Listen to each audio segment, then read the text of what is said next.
to the City Council work session, Tuesday, September 24th. I'd like to call to order. Roll call, please. Here. Here. Here. Here. Here. Here.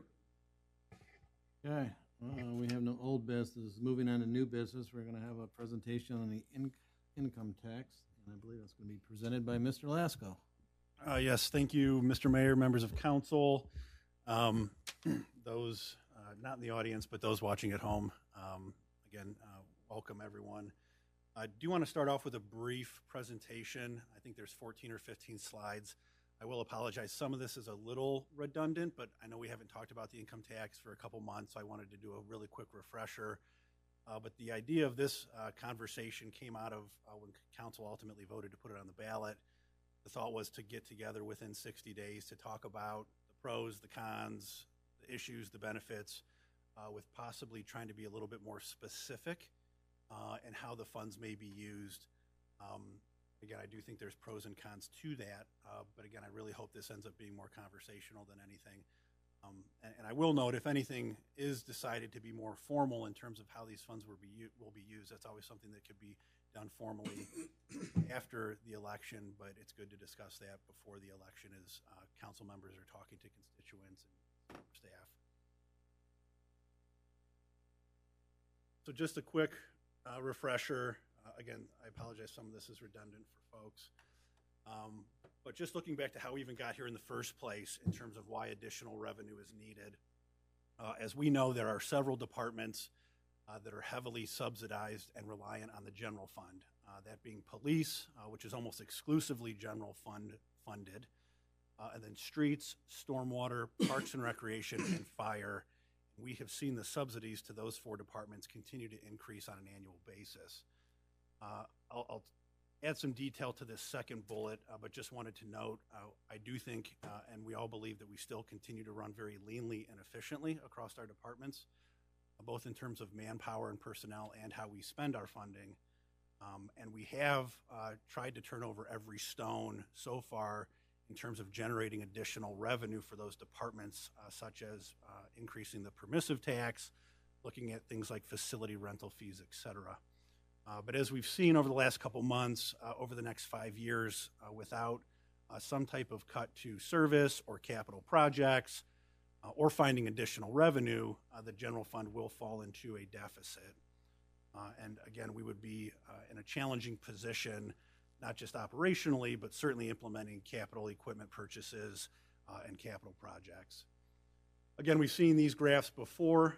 This is the fire department on the left, the streets department in the middle, and parks and recreation on the right. And this is assuming everything stays status quo, with the exception of modest increases to the expense accounts. We see that without significant increased subsidy from the general fund, all three of those funds are expected to run into a deficit by 2030. This is a 7-year projection of the general fund overlaid against those departmental subsidies that are required. We see that the general fund could be, again, without significant cuts or additional revenue, into the red by 2028 at the earliest. Hey, Matt, I'm just going to ask a question on that last slide. Yes. Obviously, you can't spend negative. Mm-hmm. So whatever year that is, 28 or 27, what literally happens in 28? Because you can't spend negative money. So something has to happen.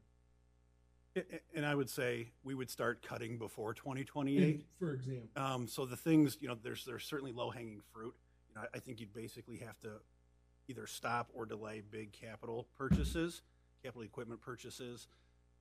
But really the places where you can cut operationally is, we're probably not going to do it from a personnel standpoint, but you're looking at things such as smaller equipment purchases, facility upgrades, contractual services. Those are all things that are in the operational budget that would likely have to take the cuts initially, which again, we would start doing as early as 2025, 2026 if we had.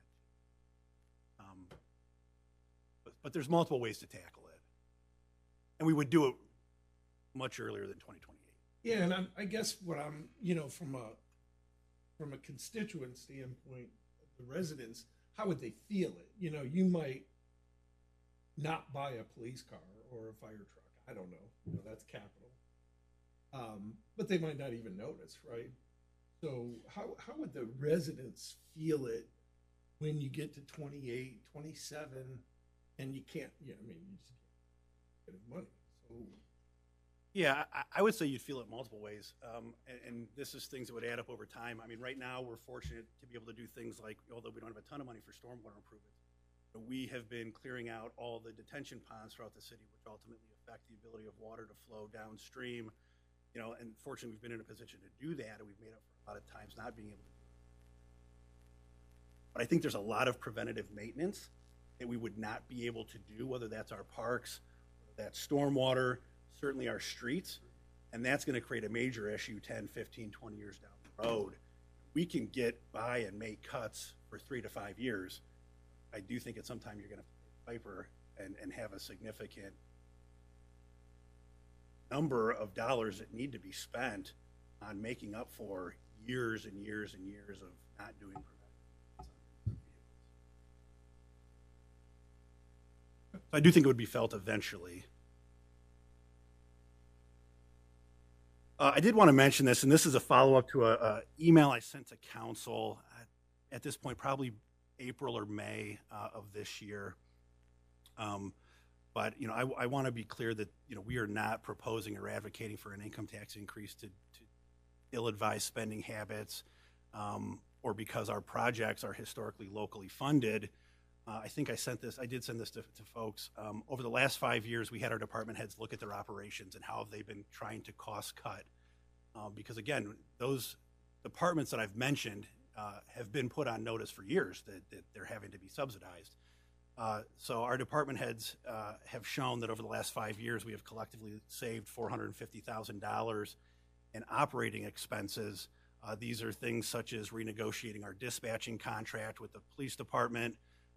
One of the big things that's been really positive is the streets department purchased a brush attachment to clear brush away from roadways, et cetera, versus contracting it out, which we've done historically.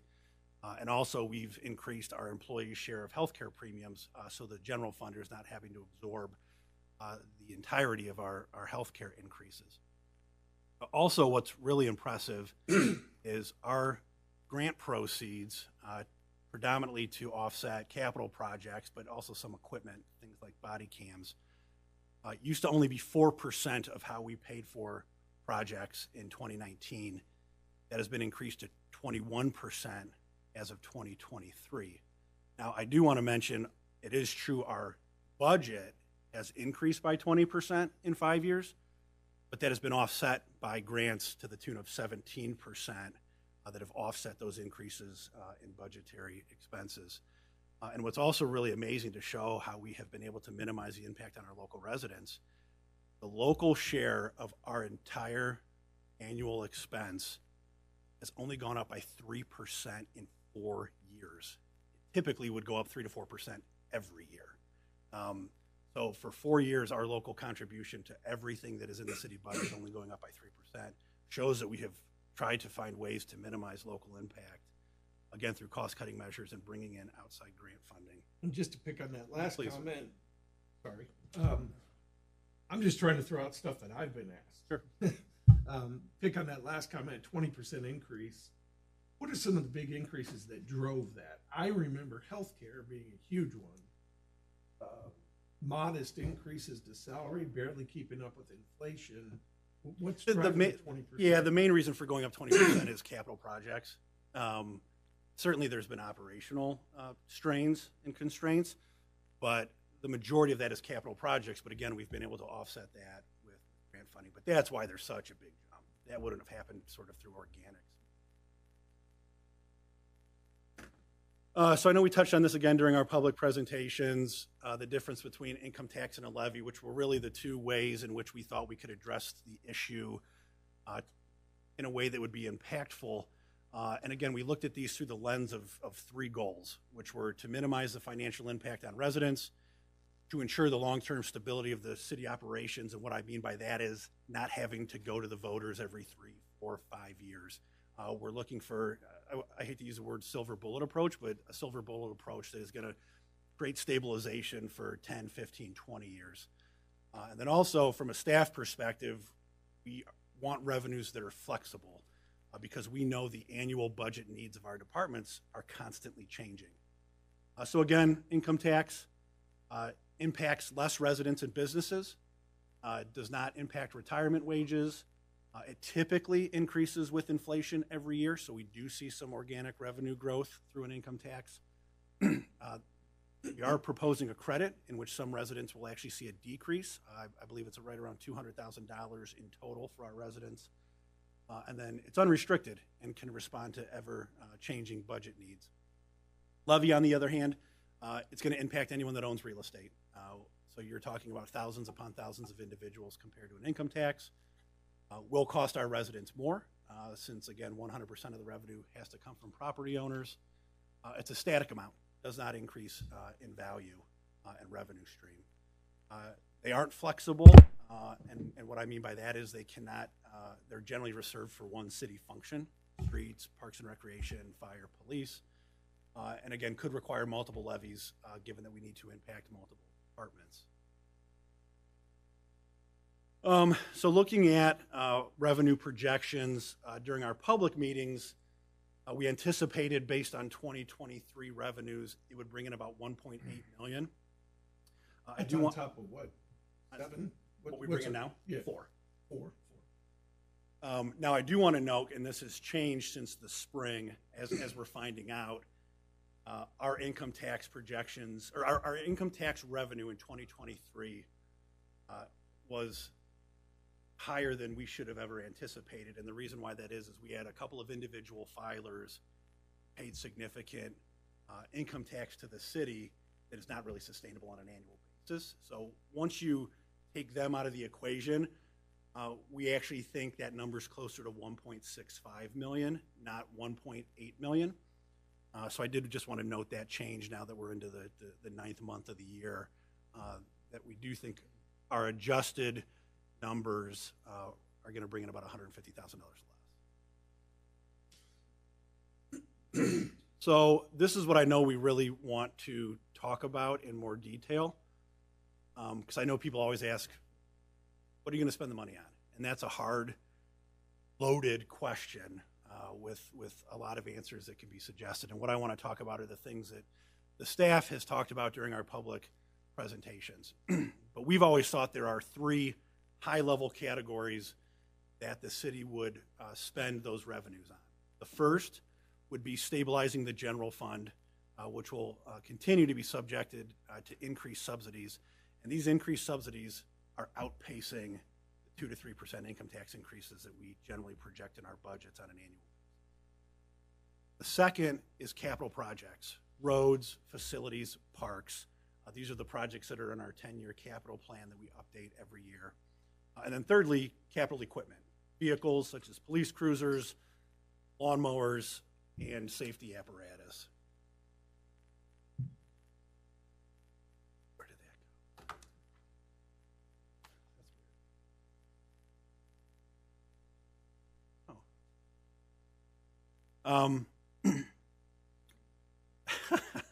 That's weird. So again, just as some background, so this speaks to the first bullet. In 2024, we are subsidizing through the general fund parks and recreation, streets, and fire to the tune of approximately $500,000. We also know the general fund is the overwhelming funding source for our police operations. It's $500,000. Do I got to change it here, Stu? Total. We also, in our 2025 budget projections, now that we're starting the budget, we are anticipating those subsidies to go above and beyond the $500,000 from 2024. So this is just a rough projection from staff, but we anticipate about 50% of the new income tax to be deposited into the general fund to offset continued operational increases, which again are outpacing income tax increases. So what does that mean? What are these going to offset that we're seeing from an inflationary standpoint?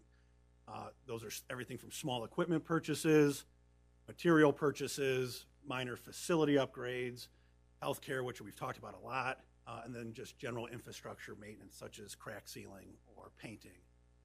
I do want to make it very clear, because we got a lot of these questions in the public meetings.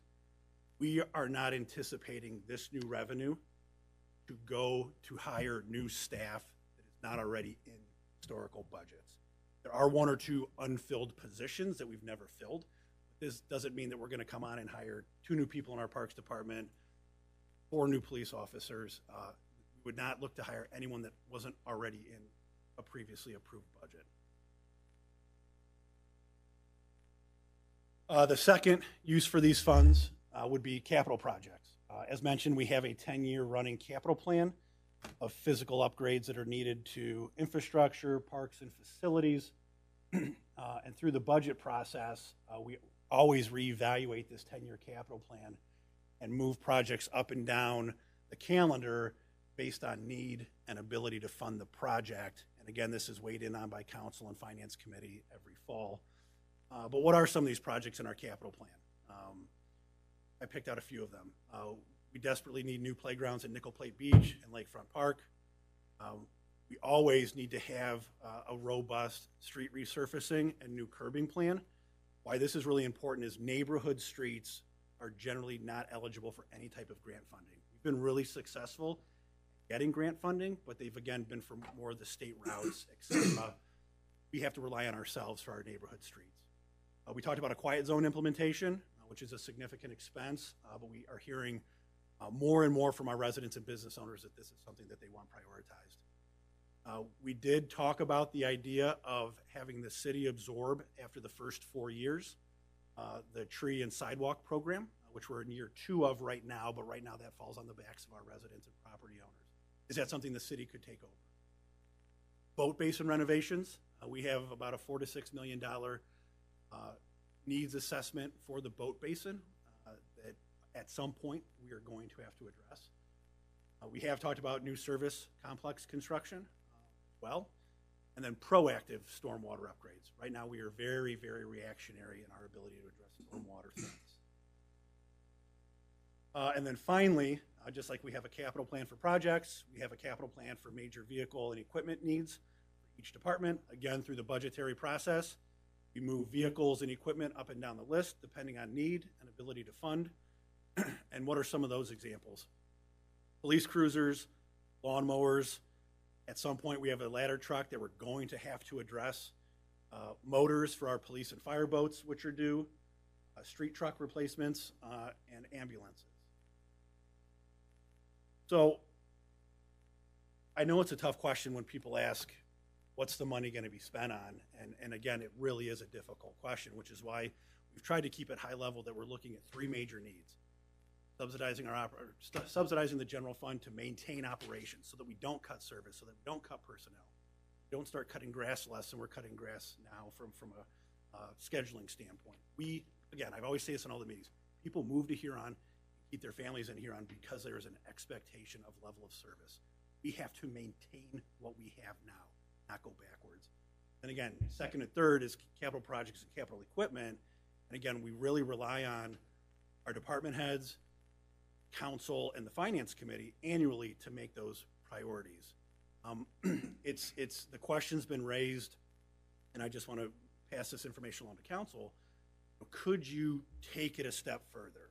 This is good information, but again, I feel like there are some people that want to specifically know where these dollars are going, and why that is so hard is because every year the needs change. We may say we're going to buy an ambulance in 2025, something comes up, or we got to push that back a year. So the question has come up, could you codify how you spend the money? And again, I think there's pros and cons. It does give more predictability to residents of how the money will be spent, but it makes it really hard to address the changing needs of our departments on an annual basis, particularly because then you would have to go and actually amend your code after you've already approved the budget. But I do want to let council know, I did talk to legal representation from Bricker and Eckler. They have seen where cities have codified how income tax is spent. They did say it is more the exception than the rule. And where they have seen it codified, it's really been for like one particular use. So we're going to do an income tax increase for street resurfacing or for parks improvements. So they said it's been done, but again, it's been very rarely done, and generally it's for like one particular global use. So that's all I wanted to go through. I know we have a lot of conversation we want to have, but I want to make sure at the end of this, council feels comfortable when they get asked the question, which is probably the question most will get asked. What are you going to spend the money on? And really, I'm not here to pitch anything or put my thumb on anything, but I want to make sure we have a conversation. Everyone feels they have the information they need when they're getting asked those questions over the next month and a half or almost 2 months. So with that, happy to open things up just to have a conversation dialogue. Mr. Artino. Can I get a list of major projects, how much they cost, and what we got in grants? Like over the last couple years? That's 2, 3 years, yeah. You know, just a list of that Yeah. stuff, so I can have that too. Thanks. Jen, are you?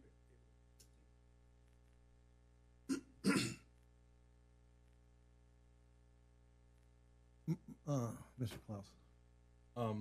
Matt, I don't know if you guys have it available to throw up on the screen, but in the handout you sent us for the frequently asked questions, the last page it talks about the neighboring community. The little chart that shows what it might be interesting to revisit that, just kind of point out, and at the same time kind of explain, make sure everybody's clear on how the credits work.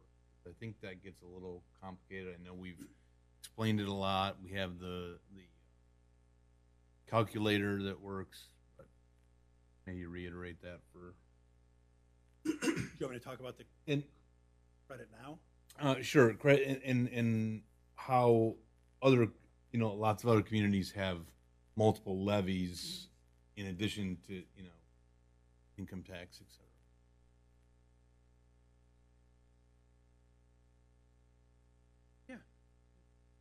You want to Yeah, let me start with talk the about credits? Yeah, so it is even took me a little while to wrap my head around it. So a good example, and I'll just pick on our neighbors to the west in Sandusky. So if you work in Sandusky, you pay Sandusky 1.25%. Also pay Huron 1%. So 2.25% total. If an income tax is passed in Huron, go up to 1.75%. With the credit, that individual now will not pay more than 1.75% in total. So you still have to pay Sandusky their 1.25. Always have to pay the jurisdiction you work in their income tax. But instead of paying Huron 1%, you would go down to 0.5%. Because you cannot pay more than 1.75. So, as we've talked about, anyone that is working in a taxing jurisdiction will see a decrease, even if it's in another community that's only at 1%. Because you'd be at 2%. 2%. Right. You're going to save a quarter. So I'll use Milan as an example. I believe they're 1%. You will see a 0.25% reduction in what you owe Huron. So that's really the make or break, is whether you're working in a tax. If you're not working in a taxing community, Perkins Township, you would see the full increase. Same as if you lived here and worked here. Correct. Obviously, Yeah, those of us who live here and work here are going to see the 0.75% increase. Correct. And there's a chart for anyone. Yeah, there's. Again, I guess my take on this, and we're going to these meetings and you guys explaining it, not me, I guess, not being the brightest guy, but make it simple. Again, and I'm one of these people that live here and work here, so it does affect me. But I'm also in that smallest percentage of people that it affects. I believe it's around 25% that it actually affects, and roughly 75% being subsidized by other people.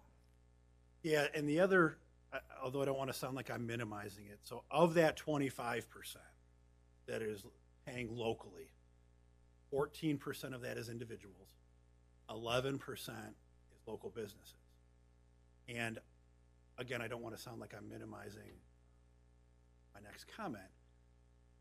A lot of people think that's going to impact our small businesses.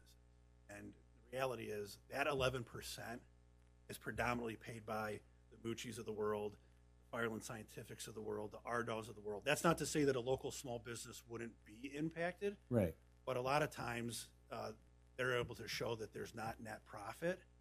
So of that 11%, it's predominantly not our local small businesses, some of the larger companies throughout town that make up. And not to, I guess, misconstrue my next comment, and maybe it's just for my own understanding, but, you know, we did a water rate increase because we hadn't had one, who affects everybody in the city, basically. We had less discussion on that. Everybody's paying. Now we're actually saving people, and I had people ask, and they came up with the same thing. They said, you know, it's income tax. I'm not, no way, I'm not. And I said, where do you work? And then this person all of a sudden said, I go, you're actually saving money. You're going to get a decrease. Well, I didn't know that. Well, because everybody looks at it's just, they just hear the word tax. But yeah, I mean, again, if somebody came in here, you know, if we had 100 people in here on an issue, and we, as a council, looked at, and you know, we got 25 that said this, 75 that said this, you know, we're supposed to support our constituents and kind of, you know, what's the majority want. So that's where I'm kind of going with that. I mean, I'm sure there's going to be other questions and some stuff I don't know yet, but everything that we're explaining, I'm just trying to, even though it affects me, I think the big picture is it's helping more, the larger percentage of people. Yeah, but and I will just say, not, but I am sensitive to the fact, you know, I don't think it's enough. Not that you're saying this. I don't think it's enough to just be like, hey, most of the population's not impacted. Oh, yes, I think, and I know Mr. Artino brought this up. We still owe it to them to give them as much predictability as we can. 100%. How we would spend the funds. I agree 100%. And I think there's limits to how, to the detail we can be. Because again, part of doing the income tax was to allow for that annual flexibility. If no things come up every year that we weren't projecting. Our Right. capital plan changes, capital equipment. So you're right. I love if we could say, hey, it's not going to impact you, vote yet, you know. But It's not even that. It's not that it's not going to. I mean, everybody's going to think it's going to impact in one way or another, but some good, some bad, I guess, if you want to put it that way. It's that, I guess, the understanding of actually going to help a lot of people. I see. Just on if we take everything out and just on our street, redoing streets, I mean, what we spent on 3 neighborhoods that I have not seen in years, and I don't know. Yeah, I mean, I don't know if you ever seen that much spent at one time, you know. And again, it was, and Stu and you got the staff that put up with that and did that. And that's I know the headaches you went through. Part of them. I've never seen that kind of commitment made on streets. Now, with that done, a ton of comments. Thank you. A lot of thank yous, whether you guys get them or not. There are, and they're happy. And I also heard about on the streets and this and that, when people have questions and there's issues and you guys take care of it. That's another thing that probably hasn't happened in a long time. Following up and getting some stuff done. But I'm just saying, if we just do more streets, that cost, you know how I am with the cost of stuff I hate it, but just what it is. It just amazes me how much we spend on that. But again, going back to, some of the grant comments we talked about, and this is a true statement. Had we, department heads, not secured the funding for Sawmill Parkway, I think we would have been very limited in what we were able to do in Chaska and Old Homestead, and to a lesser extent what we're doing right now in Right. Hills, Hickory, and View. So, we are finding ways to stretch out our projects and get them done by bringing in some of those grant dollars. But at the end of the day, what we truly feel we're doing is we're protecting people's investment. If you're invest in their homes, raise their family here, they can have an expectation of what the city's going to provide. Right. I feel like that is such an important part. And think back to you, Sam, just because you're around. I kind of remember years ago was that. Around, yeah. I mean, didn't they give assessments on everybody that had property on certain things? I know there's streetlight assessment. I think there used to be a street assessment. It was on the frontage of your property. There were assessments. Well, when I first came on council, we had $74,000 surplus money after we paid the bill. You don't even need a major water break, just a water break. Right. Probably take that. Oh, yeah. Okay. There was a lot of, how many years where nothing got done? Maybe we just didn't have the money. And I think through a lot of hard work and sacrifice by the staff, and obviously some increases in, income, the corporate park finally took off, and we filled that. So things changed, and so this is kind of, I think I speak for all the council, but nobody on council wants to raise taxes. I think I speak for all of us. At the same time, I don't want to go back to where we were back then. And I think that we don't want to reduce services. I think that, in equipment and water lines, streets, I mean, you're just avoiding the inevitable. It's going to happen. And stuff's just going to get worse, and it's going to cost you more down the road. But, I see capital improvement projects, take Main Street, improvements to the parks. Personally, those would be the first things to go. In my opinion, that's where I would go. Yeah, the capital projects. So this is a tough one. It is, but like I said, I know we talked about this for a few years now. And Matt, that when we first came on, we said, we told you we don't want to be in that position we were in back then.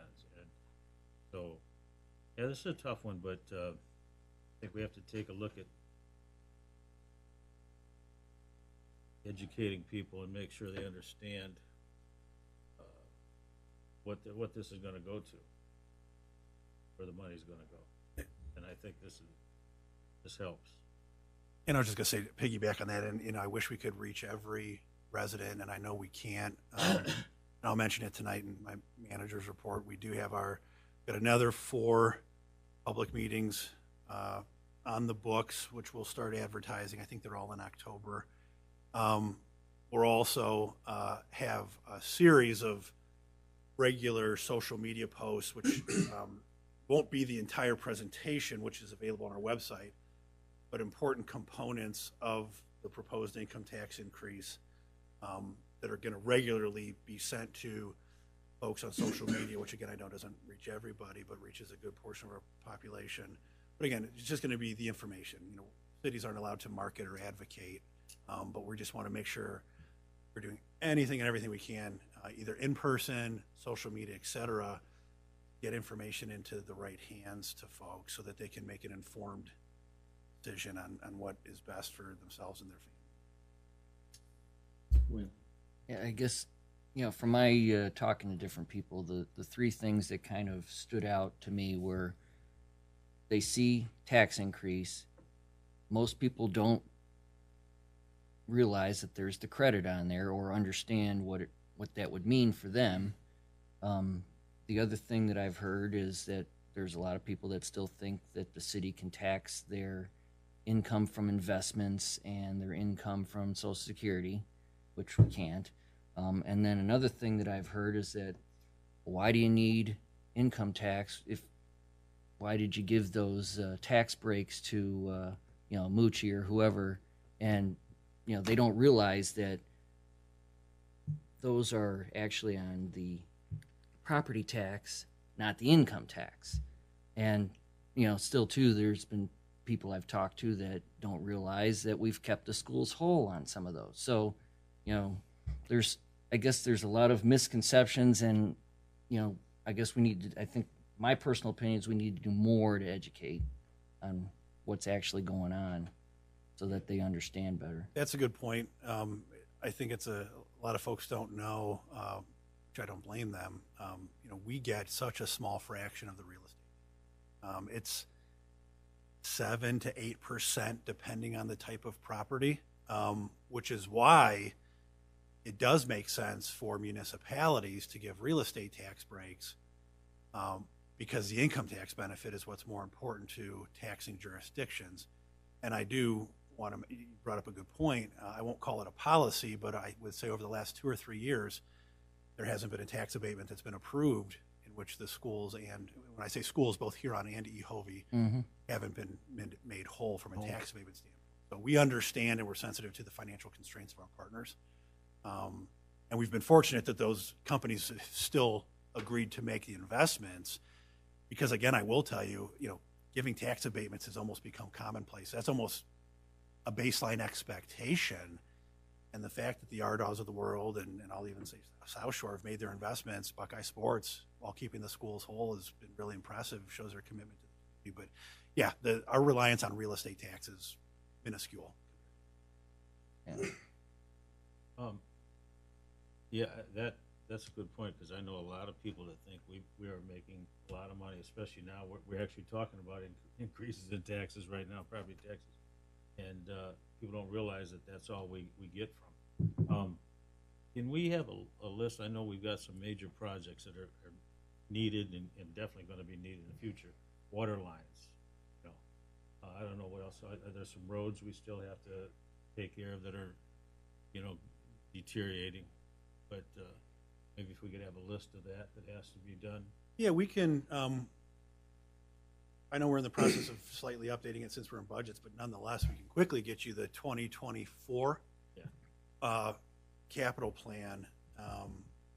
Again, some things may move up and down a year over the next couple months, but not much. So we can quickly circulate tonight or tomorrow our 10-year. We'll probably do both capital equipment and capital project plans. Do we make those, those projects that we're doing, is that total ever shown to the people?